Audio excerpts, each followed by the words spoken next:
Yo, what's up mga katropa? Panibagong araw, panibagong vlog na naman tayo. Siyempre, ngayong araw, yung content ko ay yung nababalitaan nyo sa Facebook, yung mga nababaling tipos ng Aerox. Yung tipos, yung pinaka ganito niya, nababali. So marami akong nakikitang picture or pinopost ng owner ng Aerox na nababali yung kanilang tipos habang nasa ride. So bale, yung gagawin natin ngayon, paano ba natin ma-prevent yung ganong pangyayari para iwas disgrasya? Siyempre, kahit malaga tayo sa motor, mini-maintenance natin, change oil, linis ng panggilid, lahat-lahat ng pang-maintenance ng motor, nagagawa natin kahit anong ingat natin. Pero may nakakalimutan tayo. So bale, yung nakakalimutan natin ay yung ditong part. Kasi alam nyo naman yung Aerox, napaka-iksi ng fender niya sa likod. Ayan o. Kung makikita nyo, maiksi lang yan. So dapat, yung gagawin, meron niyang ilalagay na fender extension katulad nitong sa motor ko. So ayan. Ito, naka-ready na to. Wala na tong bali na tipos issue. So bali, matagal ko na tong ginawa. Ngayon, itong motor na to, itong isa, ito yung gagawin natin ngayon. Wala pa siyang fender, pero sinabihan ko naman yung owner nito na bilhan niya na agad ng fender kasi lahat ng talsik doon yan. Tingnan nyo, papakita ko sa inyo. Tingnan nyo yung dumi. Ayan no, maabot doon. So ayan, hanggang dito. Ito yung nababali, itong part na to. Kasi ito yung kinakalawang. Wala kasi siyang fender. Lahat ng tilamsik, lalo na pag dumaan ka sa basa, sa putik, or naulanan ka sa biyahe, tatalsik talaga doon yan sa pinakataas ng dito na part. Okay? Yung gagawin natin ngayon, lalagyan natin ng grasa yung etong part na to. Etong may rubber na to, yan. Ito, papakita ko sa inyo Ayan lumitaw agad yung kalawang. Tingnan nyo. Wala pang 1 year ang motor na to. Nasa 5 months, 6 months. Tingnan nyo agad yung itsura. So, paano na lang to kung nasa 2 years, 3 years yung motor na to? Ano na mangyayari? Di ba? Posibilidad na na-aksidente ka at mabalian ka ng tipos, lalo na pag naluba ka. Okay, yung gagawin natin ngayon, gagrasahan natin tong part na to, ng grasa dito sa loob, tsaka yung dito niya. Meron pa yan dito sa may taas. Meron din dito sa may tipos sa taas ng part. Gagrasahan din natin yon. Let's go.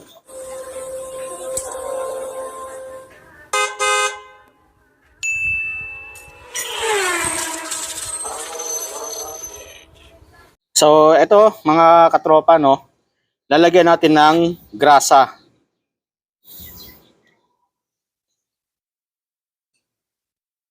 Ito.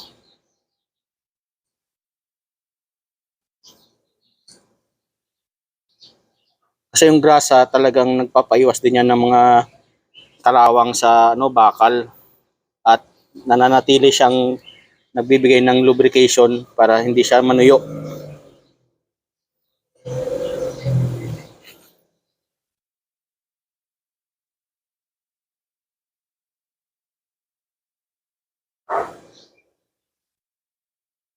So ayan, tapos ito naman yung lalagyan natin. Ayan yung loob muna. Pinakaloob. Maganda, damihan nyo na para kung di naman kayo nanghihinayang, sige. Manghihinayang kayo kaysa ma-aksidente, diba? Ayan. Lagyan nyo yung pinakaloob ng butas. So ayan. Yan. Tapos, itong rubber na to, pinakatakip ng rubber, balik mo na lang.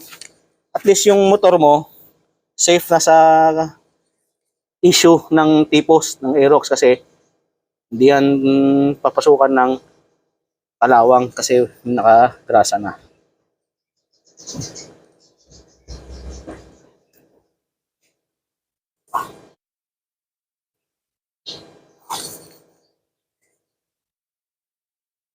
Hayaan nyo na lang ganyan. So bale mga katropa, yung isa na lang na kakabit ng may-ari ng motor na to, dito na lang yung kulang niya. Fender na lang talaga. Extension, fender extension. Para yung talsik hanggang dito lang. Hindi naabot doon sa pinakataas. Yun na lang yung sinuggest ko sa kanya na yun na lang yung bibilhin niya. Dito kasi okay na to, nagrasahan na natin to. So meron pang isa yung nandito sa loob, ituturo ko sa inyo para hindi kalawangin. Yun mga katropa, after natin lagyan ng grasa yung dito na part, meron naman isa pa dito na kinakalawang din. Kasi kahit na mataas to, pag mabilis yung takbo mo, maabot pa rin yan yung talsik kasi napaka-iksi ng fender dito sa likod. So gagawin, ito lang, tanggalin nyo lang to, syempre, yung dalawang bolt.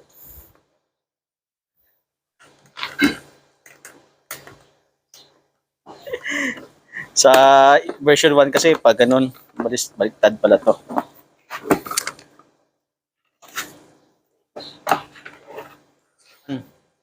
Kasi first time ko lang mag-open dito sa may part na to ng version 2. Ito mga katropa. Ayan o. Nakita nyo ba to? Ayan mga katropa, nakita nyo ba to? Ayan o. Nag-uumpisa na siyang kalawangin. Ayan o. Ayan. Para mapigilan agad yung pagkalawang, lagyan rin ng grasa.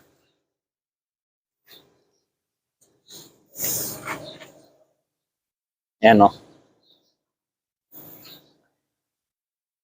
Kung masipag kayo, pwedeng once a year or 6 months, grasahan nyo uli.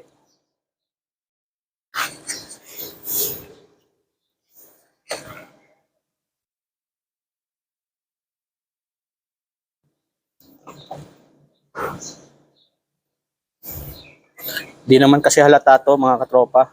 Tago naman yan, kaya kahit madumihan yung loob, wala namang problema. So ayan mga katropa, nalagyan natin. Ayan no. Safe ka na sa kalawang. Ayan. Okay na yan. Fender na lang yung kulang. Okay na mga katropa, after nung lagay natin ng grasa, balik na natin to. Kasi mga katropa, matagal ko na tong alam talaga na, kasi ako malinis kasi ako sa motor, kaya wala pa yung issue ng T-post, talagang naglagay na ako ng ganitong klaseng fender extension. Tapos nung sinilip ko doon sa may taas, sabi ko, ano kaya yung yung purpose nitong goma na to? Tinanggal ko, tapos nakita ko yung may butas, tapos merong kalawang na konti. Ang ginawa ko, nilagyan ko na agad ng grasa. Siguro mga 3 or 4 years na yung motor ko na nakagrasa yung dyan sa T-post niya. Kaya bago pa lang dumating yung issue na T-post issue ng Aerox, alam ko na yan matagal na. Siyempre, hindi lang naman maintenance yung kailangan ng motor sa mga change oil. Silipin din natin yung ibang part. Ayun mga katropa, natapos na nating grasahan tong T-post ng motor. So bale, yung kulang na lang niya ay fender extension. Orderan na lang daw niya sa may online yung fender para talagang walang tilamsik talaga dun sa pinaka taas ng Aerox ganito. Kasi yun talaga yung issue ng Aerox. Nababali yung T-post niya kasi maiksi yung fender niya sa harapan. Kaya yung mga talsik, yung mga putik, talagang umakyat dun sa pinaka T-post niya. Siyempre, kapag hindi naagapan or halimbawa, hindi naugasan agad, mag-stay dun yung dumi. Siyempre, pag nag-stay yung dumi, yun yung nagbibuild ng kalawang. Kaya wag po natin sisihin yung motor na mahina daw yung T-post ng Aerox. Hindi po yun totoo.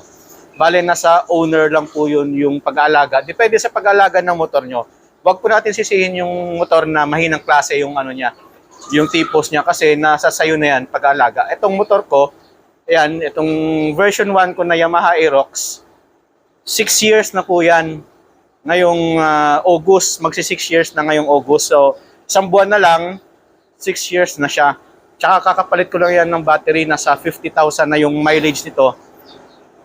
Sumasabak din to sa long ride. Whole Panay, Iloilo, Bacolod, Guimaras, Capiz, Antique, yan, naikot na yan ng motor ko, kaya umabot siya ng ganyang mileage. Pero napakaganda pa po ng performance nito. Depende rin talaga sa pag-alaga ng owner yan. Kung hindi naman kasi porket maganda ka mag-maintenance, malaga ka, kailangan mo na rin na check upin yung mga ibang part kasi malaga ka, maintenance, change oil, gear oil, okay, linis pang gilid. Pero may nakakalimutan ka naman na ibang part. Kaya sabihin nila kahit anong alaga, nababali yung T-post, mahina yung klase ng T-post yung Aerox, hindi pa natin pwedeng sisihin sa motor yun. Kasi hindi naman pwedeng yung pag bumili ka ng motor, di-disgrasya ka lang naman sa ganyang bagay kahit hindi ka na tumba o wala kang kabanggaan. Kasi yung issue, nagda-drive lang daw, bigla na lang daw naputulan.